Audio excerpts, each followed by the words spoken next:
ఇది కేవలం పండుగ కథ కాదు. ఇది చెడుపై మేలుకి విజయం తెలిపిన పాతకాలపు గాథ.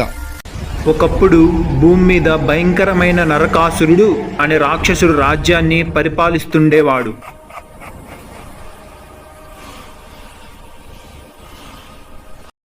నా శక్తికి ఎవ్వరూ సాటిరారు. నేను దేవతలను కూడా జయిస్తాను.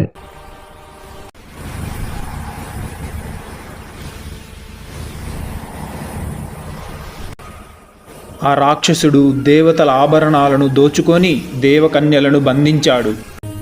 ప్రభు, నరకాసురుడు దుష్టకార్యాలతో భూమి స్వర్గం రెండింటిని నాశనం చేస్తున్నాడు.